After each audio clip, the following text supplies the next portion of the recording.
Hello everyone. आज हम देखने वाले कि जो हमारा मीडिया टाइप आईडी है, ठीक है, ये आईडी है। अब मैं जो इसमें जो नेम शो करना है, मतलब ये मेरी एक प्रकार की एलओवी रहेगी, लिस्ट ऑफ वैल्यू रहेगी। तो सबसे पहले तो हम देखते हैं कि लिस्ट ऑफ वैल्यू कैसे क्रिएट करते हैं। तो सबसे पहले मैं क्या करूँगा, एप्लीकेशन एट्रीब्यूट जो भी है मेरा एप्लीकेशन, उसमें जाऊँगा और यहाँ पे अगर आप देखेंगे तो शेयर कंपोनेंट का ऑप्शन है। आप यहाँ से भी क्लिक कर सकते हैं और यहाँ से भी क्लिक कर सकते हैं, ठीक है। तो इसमें शेयर कंपोनेंट में जाएंगे, यहाँ पर आपको अदर कंपोनेंट्स करके एक सेक्शन मिलेगा। इस सेक्शन में आपको लिस्ट ऑफ वैल्यूज़ करके एक वो है। लिस्ट ऑफ वैल्यूज़ पे जैसे भी आप क्लिक करेंगे तो उसमें क्या करेंगे, आपकी एग्जिस्टिंग जो एलओवीज ऑलरेडी क्रिएटेड है एप्लीकेशन में वो आपको दिखाई देंगी। अगर नहीं है तो नहीं दिखेगी। अब मुझे क्या करना है, एक नई जो है लिस्ट ऑफ वैल्यू क्रिएट करना है मुझे यहाँ पर, ठीक है। अब देखो इसमें दो तीन चीज, इसमें जब आप क्रिएट करते हैं नई वैल्यू तो उसमें आपको ऑप्शन देता है कि जो क्रिएट करना है वो कैसे करना है, फ्रॉम स्क्रैच करना है या किसी एग्जिस्टिंग जो एलओवी है उसकी कॉपी करना है। तो अभी मैं कॉपी करना नहीं सिखाऊंगा, आपको सिर्फ स्क्रैच से करना है। तो यहाँ पे आप क्लिक करें फर्स्ट, उसके बाद में आपको यहाँ पे एलओवी का नाम देना है। तो मैं क्या करने वाला हूँ, यहाँ पे एलओवी के नाम में मीडिया टाइप एलओवी। अब ये नाम है, आपके ऊपर है, आप कुछ भी दे सकते हैं, बट मैं जो मेरा प्रेफरेंस होता है हमेशा उसमें जो भी नाम रहता है उसके बाद में मैं एलओवी ऐड कर देता हूँ उसमें। तो अब आपकी क्या होती है, दो प्रकार की एलओवीज यहाँ पर क्रिएट होती है। फर्स्ट होती है आपकी स्टैटिक और डायनेमिक, ठीक है, डायनेमिक प्लस स्टैटिक, ठीक है। अब सबसे पहले मैं क्या करता हूँ, स्टैटिक के बारे में बताता हूँ आपको कि स्टैटिक एलओवी क्या होती है। तो स्टैटिक मीन्स क्या होता है कि आपकी जो वैल्यूज़ रहेगी वो फिक्स रहेगी, ठीक है।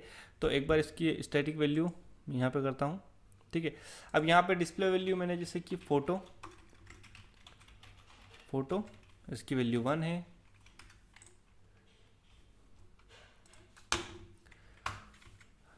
उसके बाद में आपकी है ओके, सो ये हो गया आपका फोटो की वैल्यू 1 हो गई। उसके बाद आपका है लोगो, या उसकी 2 कर दी। ये डिपेंड करता है, आप कुछ भी कर सकते हैं, या इमेज जो भी है उसकी 3। तो इस तरह से आप लोग ये जो वैल्यू है ये स्टैटिक वैल्यू क्रिएट कर सकते हो। तो आपको क्या होता है, कभी कभी जैसे कि आपको कुछ ब्लड ग्रुप की एलओवी क्रिएट करनी है या फिर इमेज टाइप की एलओवी क्रिएट करनी है, या जैसे पीएनजी होती है, तो ये स्पेसिफिक कुछ फॉर्मेट ही होते हैं, उसमें आगे चेंज वगैरह नहीं होता है। तो इसलिए हम लोग क्या करते हैं, उसको जो फिक्स एलओवी क्रिएट करते हैं। लेकिन अगर आपके पास ऐसा है कि आपके पास मल्टीपल टाइप के आ सकते हैं, आपको पता नहीं है कि अभी मैं क्या करने वाला हूँ, तो मैं क्या करूँगा, उसके लिए डायनेमिक एलओवी क्रिएट करूँगा उस केस में। क्योंकि ये जो स्टैटिक एलओवी थी आपकी जो हम क्रिएट कर रहे थे, यहाँ पर स्टैटिक एलओवी में आपके पास ऑप्शंस होते हैं 15 15 आप एलओवी की वैल्यूज आप यहाँ पे डाल सकते हो और उनकी रिटर्न वैल्यू। अब डिस्प्ले वैल्यू और रिटर्न वैल्यू में क्या डिफरेंस होता है मैं आपको बता देता हूँ। डिस्प्ले वैल्यू मतलब जो आपको शो होगी यहाँ पर, जैसे अगर मैं आपको बताऊँगा ये, ठीक है, तो यहाँ पे जो टाइप है तो ये सारी मेरी डिस्प्ले वैल्यू है, ठीक है। लेकिन इसकी एक्चुअल रिटर्न वैल्यू कुछ और है, ठीक है। यहाँ पे अगर आप जाएंगे इसमें अंदर तो यहाँ पे ये वाली वैल्यू जो रहेगी वो रिटर्न करेगा। तो मैं इसको अभी कैंसिल बैक करता हूँ, मुझे स्टैटिक नहीं बनाना, मुझे डायनेमिक एलओवी बनाना है। तो डायनेमिक सिलेक्ट करूँगा मैं, उसके बाद मैं नेक्स्ट पे जाऊँगा। नेक्स्ट पे जाने के बाद में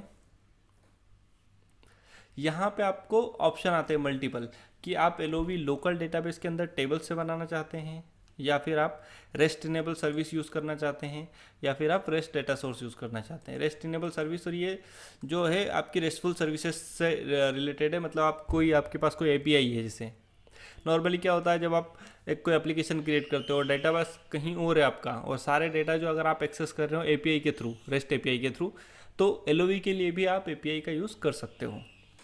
तो जो आपका सर्विस प्रोवाइडर है या जो भी एपीआई प्रोवाइडर है उससे आप बोलेंगे कि मुझे मीडिया टाइप के लिए एलओवी चाहिए, तो जो डेटाबेस में वैल्यूज रहेगा वो उठा के आपको देगा, वो उसका एंड पॉइंट देगा, उसको आपको कॉन्फ़िगर करना पड़ेगा, ठीक है। तो अभी मैं क्या करता हूँ, लोकल डेटाबेस से बनाता हूँ। यहाँ पे मैं टेबल भी सिलेक्ट कर सकता हूँ और एसक्यूएल की क्वेरी भी, या फिर आपका फंक्शनल रिटर्न भी कर सकता है कोई वैल्यू। तो मैं क्या करूँगा, सिलेक्ट क्वेरी लिखूँगा यहाँ पर। तो सिलेक्ट क्वेरी आपका सिलेक्ट, ठीक है। अब फर्स्ट मुझे लिखना है डिस्प्ले कॉलम, तो डिस्प्ले कॉलम रहेगा मेरा मीडिया टाइप, और मेरा रिटर्न कॉलम रहेगा media type ID from media types. ये मीडिया टाइप्स करके मेरे पास एक कॉलम है। अगर उसका चाहूँ तो मैं ऑर्डर पे फिक्स कर देता हूँ, ऑर्डर बाय 1, जो मतलब टाइप है उसके उस अकॉर्डिंग आएगा। यहाँ पे आप इसको वैलिडेट करके देखेंगे तो यह मीडिया की स्पेलिंग मैंने गलत लिखी है, इसलिए ये एरर दे रहा है, तो इसको मैं सही कर दूंगा। तो इस तरह से मैं अपनी क्वेरी लिख लूँगा। अगर आप नीचे देखेंगे यहाँ पे आपको कुछ एग्जांपल भी दिए हुए हैं, हर चीज़ के आपको एग्जांपल मिलेंगे कि डिस्प्ले वैल्यू, रिटर्न वैल्यू, यहाँ पे आप ऐसे भी लिख सकते हैं, तो आप ये भी चेक कर सकते हैं यहाँ पे, ठीक है। उसके बाद आपको करना है नेक्स्ट। नेक्स्ट जैसे ही आप करेंगे यहाँ पे आपको, जैसे अगर आपने 1 से 2 से ज़्यादा कॉलम लिए हैं तो आपको ये पूछेगा कि रिटर्न कॉलम अगर आपको कुछ चेंज करना है, यहाँ पे किसी और को रिटर्न कॉलम बनाना है तो आप वो भी कर सकते हो। डिस्प्ले कॉलम में आपको कोई और कॉलम रखना है तो वो भी आप कर सकते हैं, ठीक है। उसके बाद मैं क्रिएट पे क्लिक करूँगा तो यहाँ पे हो चुकी है मेरी LOV क्रिएट, ठीक है। अब मैं क्या करूँगा, इस LOV को यहाँ पे मेरा जो मीडिया टाइप है इस पे मुझे लिंक करना है इसको। तो मैं क्या करूँगा, यहाँ पर सबसे पहले क्विक, यहाँ पे गया, मुझे उस एक्चुअली उस कॉलम पे जाना है। कॉलम पे गया मैं, मीडिया टाइप आईडी, ये मेरी रिपोर्ट है, इसका ये कॉलम है। अब मुझे क्या करना है, यहाँ पे अगर आप राइट साइड में देखेंगे तो यहाँ पे आपका मीडिया टाइप जो कॉलम है उसके जस्ट नीचे आपको टाइप सिलेक्ट करना है। टाइप में अगर आप जाएंगे तो ये प्लेन टेक्स्ट आएगा। अब एक चीज़ आप ध्यान रखना, जब आप कोई आइटम सिलेक्ट करते हो तो आपके पास ऑप्शंस अलग होते हैं, कोई जो आइटम्स रहते हैं, लेकिन आप कोई रिपोर्ट का कॉलम सिलेक्ट करते हो तो उसमें आपको कुछ लिमिटेड ऑप्शन ही होते हैं। तो यहाँ पे अगर आप देखेंगे second number plain text based on list of value, तो यहाँ पे क्या करता है, एक प्लेन टेक्स्ट ही रहेगा ये इसको, ठीक है। उसके बाद आपको लिस्ट ऑफ वैल्यू की लिस्ट ऑफ वैल्यू सिलेक्ट करना है मुझे LOV। तो यहाँ पे मेरी ये रही LOV, मीडिया टाइप LOV। इसका नाम जो हेडिंग है वो आप चेंज कर सकते हैं, अगर आपको जो भी चाहिए वो यहाँ पे हेडिंग आप डाल सकते हैं, ठीक है। और अलाइनमेंट आपका जो भी चाहिए आपको, मैं प्रिफर करता हूँ कि जो हेडिंग का अलाइनमेंट है वो सेंटर में रहे, और कॉलम अलाइनमेंट वो आपका लेफ्ट रखेंगे क्योंकि ये कैरेक्टर फील्ड है। अब इसको जो LOV की जो वैल्यू है इसी को कहीं से टारगेट करना है कि इस पर क्लिक करने के बाद कहीं और जाए, ठीक है, तो वो भी आप कर सकते हैं। बट अभी मुझे कुछ भी नहीं करना है। कॉलम फिल्टर और ये सारी चीज़ें जो हैं ये ऑप्शंस है आपके पास, आप अगर देखेंगे तो यहाँ पे अगर मैं चाहिए तो मैं एक एक करके आपको बता भी देता हूँ। हाइड करना है या नहीं करना, हाइड करने का ऑप्शन रखना है कि नहीं। हाइड करने का ऑप्शन मीन्स आपका ये वाला ऑप्शन होता है, ये अगर आप क्लिक करेंगे तो ये कॉलम हाइड हो जाएगा। उसके बाद सॉर्ट करना है कि नहीं, ये वाले जो ऑप्शन है सॉर्टिंग के ऑप्शन देना है कि नहीं, असेंडिंग डिसेंडिंग जो भी चीज़ें हैं, ठीक है। उसके बाद फिल्टर का ऑप्शन देना है कि नहीं, हाईलाइट का ऑप्शन देना है कि नहीं, कंट्रोल ब्रेक, एग्रीगेशन। सो ये सारी चीज़ें जो है ये इस कॉलम पे रहेगी अप्लीकेबल। अगर आप उसको इनेबल करते हैं तो वो अप्लीकेबल होगी, इनेबल नहीं करते हैं तो वो अप्लीकेबल नहीं होगी, ठीक है। सो ये सारी चीज़ें करने के बाद में आप इसको रन करें तो आपका ये लिस्ट ऑफ वैल्यू दिख गया। तो अब इसमें अगर आप चीज़ ने एक नोटिस की होगी कि जहाँ पे वैल्यू है वो तो आ गई वैल्यू, लेकिन जहाँ पे नहीं है वहाँ पे नल दिखा रहा है यहाँ पे ये, ठीक है। तो इस तरह से आप लोग जो रिपोर्ट होती है, रिपोर्ट में लिस्ट ऑफ वैल्यू का यूज़ कर सकते हैं। अगर आपको चाहिए कि सेम वैल्यू जो लिस्ट ऑफ वैल्यू है मुझे कहीं और यूज़ करना है, जैसे मेरा ये है, ठीक है, तो ये जो आइटम है अभी मैं इसका चेक करने वाला हूँ कि इसका जो टाइप है वो क्या है।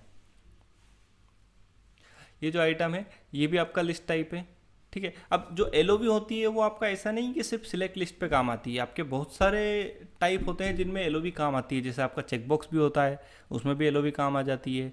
उसके बाद में फिर आपका लिस्ट मैनेजर, उसके बाद में पॉपअप LOV, ग्रुप में भी आती है आपकी LOV काम। तो अभी मुझे क्या करना है, लिस्ट आइटम चाहिए ये मीडिया टाइप, और इसमें मैं चेक करता हूँ कि इसका, हाँ, तो अभी देखो यहाँ पे क्या किया है इन्होंने। अब जो आपका आइटम होता है, अभी मैंने क्या देखा था, यहाँ पे जो देखा था वो रिपोर्ट का कॉलम है, लेकिन ये है जो आपका पेज आइटम है। तो आपके पेज आइटम के और रिपोर्ट कॉलम के दोनों के जो ऑप्शंस होते हैं वो डिफरेंट होते हैं, ठीक है। तो ये जो पेज आइटम है इसमें आपके पास 2-3 ऑप्शन होते हैं, जैसे कि आप किस तरह से लिस्ट ऑफ वैल्यू ले सकते हो। शेयर कंपोनेंट से भी आप उठा सकते हो, जैसे कि हमने ये किलो क्रिएट की है। उसके बाद में आप क्वेरी भी लिख सकते हो यहाँ पे, ठीक है। उसके बाद में आप स्टैटिक वैल्यू भी लिख सकते हो। मतलब जो ऑप्शन मुझे LOV क्रिएट करने के टाइम पे आ रहे थे ना, ऑलमोस्ट ये सभी ऑप्शंस यहाँ पे देता है, लेकिन ये सिर्फ पेज आइटम के लिए होते हैं। सिलेक्ट जो रिपोर्ट होती है हमारी, ये जो रिपोर्ट है इसमें मुझे सिर्फ एक ही ऑप्शन होता है, वो है सिलेक्ट लिस्ट से लेके आना का, ठीक है। तो अभी मैं क्या करूँगा, इसको शेयर कंपोनेंट करके और यहाँ पर ये मॉडल LOV और इसको रन कर देता हूँ। अच्छा, तो यहाँ पे ये एलओवी डिस्प्ले हो गई है। तो देखो डिफरेंस कुछ नहीं हुआ है, आपने जब सिलेक्ट की क्वेरी लिखी थी तो भी वही रिजल्ट सेट था, और मैंने एलओवी ली तो भी वही रिजल्ट सेट थे। क्योंकि ये जो क्वेरी एक्चुअली एलओवी हम क्यों बनाते हैं, सबसे जो मेजर जो एडवांटेज होता है उसका ये होता है कि अगर एक बार एलओवी आपने किसी एप्लीकेशन में बना के रख दी तो उसके बाद में मुझे कहीं पे भी उसको अलग अलग यूज़ नहीं करना है। मान लो मुझे और कहीं यूज़ करना था, जैसे मैंने क्या किया था, ये एलओवी बनाई थी यहाँ के लिए, ये जो रिपोर्ट है इसके लिए, ठीक है। लेकिन अब मैंने देखा कि यार सेम जो फंक्शनैलिटी है यहाँ पे भी है, सेम जो आइटम है वो यहाँ पे भी है, तो मैंने वही एलओवी जो सेम ये वाली थी उसको यहाँ पे भी यूज़ कर लिया। जो पेज आइटम की एलओवी होती है उसमें कुछ ऑप्शंस होते हैं, जैसे ये क्या होता है, डिस्प्ले एक्स्ट्रा वैल्यू। अब डिस्प्ले एक्स्ट्रा वैल्यू क्या होता है कि आपका जो पेज आइटम है ये वाला, इसमें इन वैल्यूज़ के अलावा कुछ और मान लो एग्जिस्टिंग वैल्यू है तो उसको डिस्प्ले करना है या नहीं करना है। तो उसके लिए अगर आप इसको इनेबल रखोगे तो वो डिस्प्ले वैल्यू करेगा, डिसेबल कर दोगे तो नहीं करेगा। डिस्प्ले नल वैल्यू, अगर देखो अभी क्या हो रहा है, यहाँ पे आपको एक नल वैल्यू भी दिखा रहा है कि अगर मान लो कुछ भी आपको सिलेक्ट नहीं करना है तो आप नल सिलेक्ट कर सकते हो, मतलब एम्प्टी। अगर मैं इसको हटा दूंगा तो इसको रन सेव करके मैं एक बार आपको दिखाता हूँ। तो यहाँ पे वो जो नल वाला ऑप्शन था वो हट चुका है, ठीक है। मतलब ये फील्ड जो है वो आपकी अभी मैंडेटरी हो चुकी है, मतलब आपको कुछ ना कुछ इसमें सिलेक्ट करना ही है। अगर आप चाहे तो इसको यस इनेबल भी कर सकते हैं, और नल वैल्यू की जगह आप कुछ और डिस्प्ले वैल्यू भी रख सकते हैं, जैसे सिलेक्ट वैल्यू या सिलेक्ट, सिर्फ सिलेक्ट ही रखता हूँ। सो यूज़र को पता चले कि तुम्हें सिलेक्ट करना है कुछ। तो यहाँ पे अगर आप जाएंगे, ये मैं देखता हूँ इसमें नल है, तो ये देखो बाय डिफ़ॉल्ट ये सिलेक्ट दिखा रहा है, बाद में कोई भी वैल्यू आप सिलेक्ट कर सकते हो। सो इस तरह से ये कुछ ऑप्शंस होते हैं। अब यहाँ पे आप चाहो तो रिटर्न वैल्यू भी डाल सकते हो कि मतलब अगर यूज़र ने कुछ भी सिलेक्ट नहीं किया तो बाय डिफ़ॉल्ट उसमें क्या वैल्यू आना चाहिए, तो वो भी चीज़ें आप सिलेक्ट कर सकते हो। सो इस तरह से आप लोग जो लिस्ट ऑफ वैल्यू का यूज़ कर सकते हो मल्टीपल जगह पे, आपके पेज आइटम पे भी कर सकते हो और आपके रिपोर्ट पे भी कर सकते हो। सो थैंक यू दोस्तों। अगर वीडियो अच्छा लगा है तो आप लाइक करें, शेयर करें, कमेंट करें, और चैनल को सब्सक्राइब नहीं किया है तो आप सबसे पहले चैनल सब्सक्राइब करें।